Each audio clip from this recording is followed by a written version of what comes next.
in this video, I will show you how to share Google Slides in Zoom.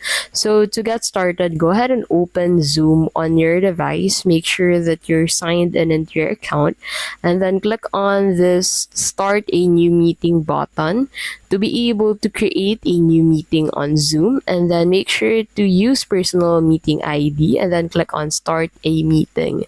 So in here, go ahead and allow all of the necessary permissions and then click on that Start button.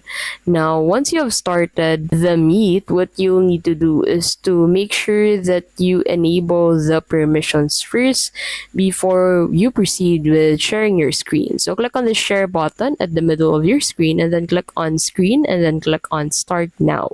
So as you can see, this turned black since it won't allow us to record the current screen sharing. But what will happen is you can actually share your screen to your viewers. So which means you just need to go ahead and head back to Google Slides and then play it as a presentation with your shared screen.